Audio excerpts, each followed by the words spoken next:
And hello, everybody. We are back for another season. The 2021 season is upon us in this league in particular, because you all know this is a college style league. So I just want to catch you guys up on things. I know that I have at least one new owner, and I know that maybe Fritz is kind of new to the league as well. He joined last year, but he joined late in the season. So Fritz, this is going to be pretty much your first off season. And of course, we have Ben joining, Ben Johnson, and he's going to take over the team that was formerly known as the Kentucky Wildcats, and now that team is going to be the Maryland Terps, the Terrapins. Okay, so I'm going to try not to mumble like I often do in my videos. I realize that when I listen to myself, I tend to, all of a sudden mumble. So I'm going to try to keep the salesman voice going and keep it loud and project and get all the information out to you guys that needs to be gotten out to you. All right, so let's have a look at a couple of things. Here's the draft order at the main site. Right here. Number 1 this year is going to be Appalachian State, followed by New Mexico, Ohio State, and so on and so forth. These are the restrictions, the position restrictions for each team. That means in the first and second rounds of both the transfer draft and the rookie draft, you will not be able to draft at these positions. Now, you can change this status by letting a player transfer. So let's use Appalachian State as an example. Appalachian State right now has Lamar Jackson at quarterback, and they have some wide receivers. I think they have 3 wide receivers that are in the top 10, which means they get a position restriction there. I think actually it's top 14. Find not the Volunteers, but the Mountaineers. All right, so Lamar Jackson, if Mark wants to go after this year's top prospect, which would be our guy Trevor Lawrence. I have this book. I got this book called DTP's 2021 Draft Guide. I got it off of Amazon for about $18, written by Daniel Parlagreco. I'm probably mispronouncing that name. But anyways, pretty good book. I looked at I went ahead and bought his book from last year too, just to see how accurate his predictions were. And as it turns out, there were some guys he missed on. And so I think one of them was the running back from Maryland, if I'm not mistaken, from last year. Let me have a look here. Who was that guy that didn't work out? That he didn't have, well, he had this guy ranked pretty low within his position. So it's a good book. There's a lot of information in it, very thorough, but I wouldn't, treat it like gospel. I would not just, go off of this guy's exact predictions. But it is nice to have all the information you can get your hands on. And back when I bought the book, I was pretty bored because I was furloughed at the time, which I have been on 3 or 4 different occasions. It's been such a crazy year. I forgot how many different times I was furloughed. I think it was 3 times, though, but it's not important. So let's see who this guy was that he drafted, just for fun's sake. It was a running back,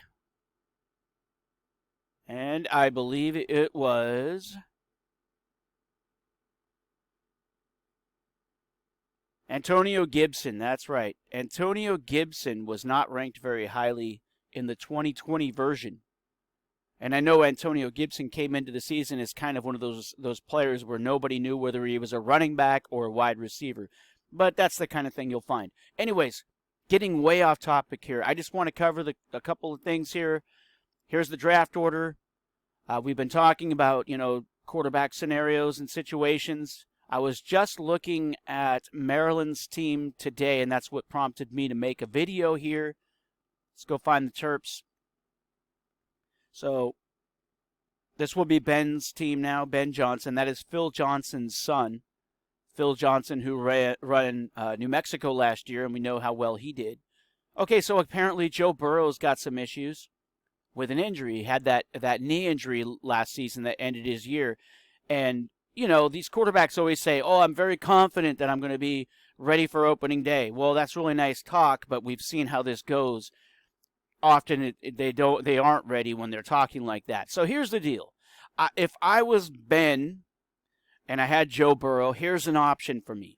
I would possibly consider this season to be maybe a throwaway season.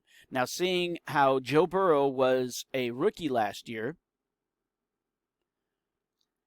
he could be redshirted this season based on his injury status, even if he's healthy. If Ben makes him inactive for all but 4 games this year, so Ben can make him inactive all the way to the end of the season. When the playoffs start, activate him in week 13, and then have him through the playoffs, and that's where your draft position is going to be decided the following year. So that would be the smart plan if Joe Burrow enters the season injured. So basically for Maryland, unfortunately, it would be a throwaway season, most likely until the end. Now, they do have Saquon Barkley as well, who was redshirted due to an injury last year. But this will be Saquon Barkley's final season. This is going to be his redshirt senior season. So you kind of don't want to throw that away. So you're looking at Burrow and thinking, darn it, what are we going to do about this? Now, they do have Nick Mullins and some other quarterbacks that they could keep, and it would allow them to maybe be competitive. But again, you could go into the final week of the season or into the playoff portion of the season. And remember, everybody gets a bowl game. There's a consolation bracket and there's a championship bracket in this league. So if you're in the consolation bracket next year, and let's say 7 teams make the championship bracket, the consolation bracket, the top prize in the consolation bracket is going to be the number 8 pick. So if Maryland comes back with Joe Burrow late in the year, in the playoffs, in the bowl season, and he's got this great running attack, he could actually dominate the consolation bracket, theoretically, and end up with the 8th pick. Without Joe Burrow, they're going to need something from guys like Nick Mullins, C.J. Beathard, and Delvin Hodgins if they keep him. So that would be the hope for this team, is that all of those guys would perform, and then they might slip into the playoffs by activating Joe Burrow late. But remember, you wouldn't want to do it any earlier than week 13 because he needs to play in 4 games or less.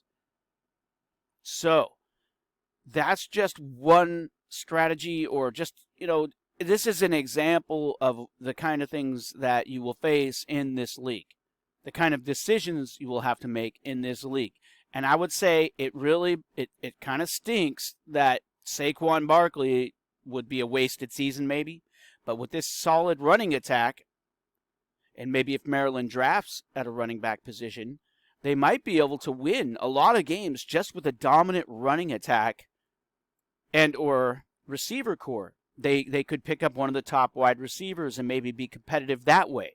Remember, you have one starting running back, everybody's active, the top running back scores, the top 2 wide receivers score, and the top tight end scores. And then there's a flex position that is drawn from the running back, wide receiver, and tight end positions. So the best of the rest scores as well. So you have up to 2 running backs playing, or up to 3 wide receivers, or up to 2 tight ends, depending on who performs the best. That's the way this league works. Quarterback is the same thing. Everybody's active. Top scorer is the guy that goes into the box score.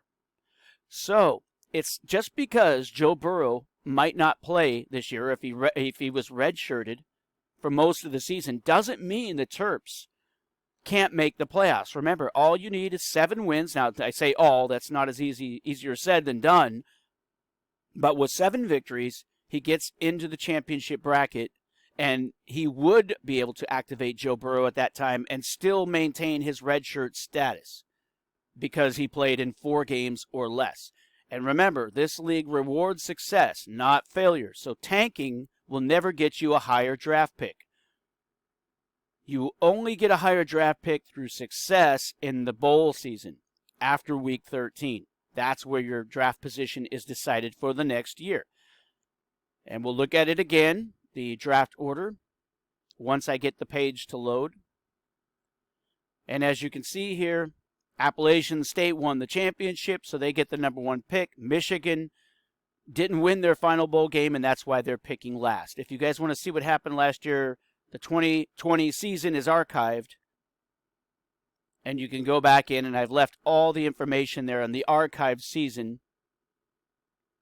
as far as all the bowl games. See, here you go. There's the bowl games. Orange Bowl championship.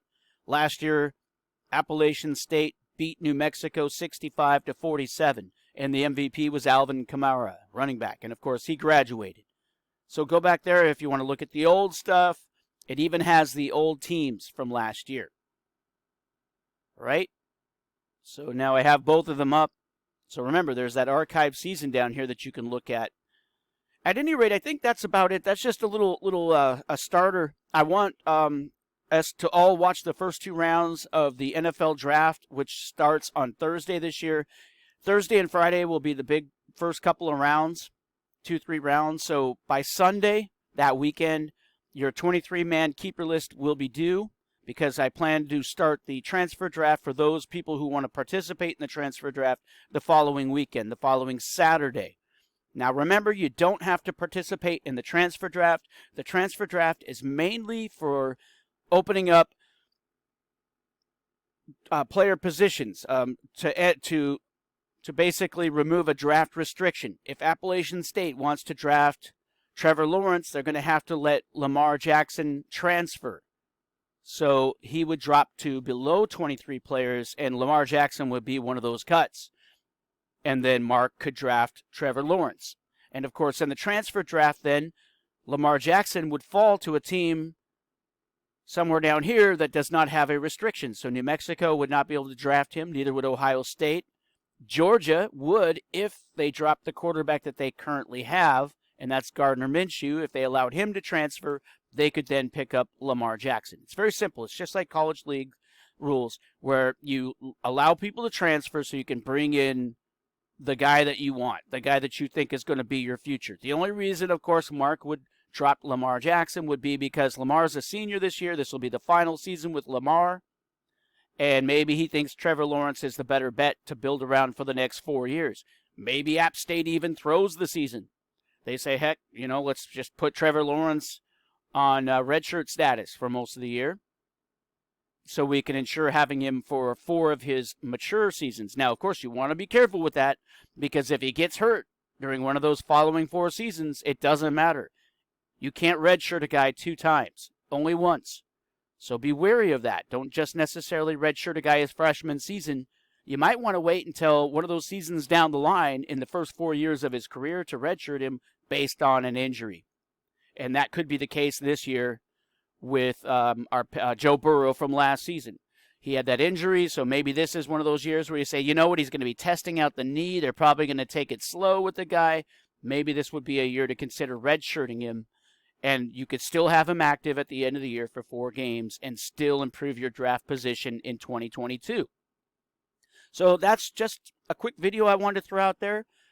I'm going to do a few more vids, and we'll be drafting in no time, as you know. So next week is the NFL draft. Be ready for that, guys. Do your scouting and go to Amazon. I don't know how quick you can get the book, but DTP's 2021 Draft Guide, it's an okay read, but there's going to be plenty of free stuff on the internet.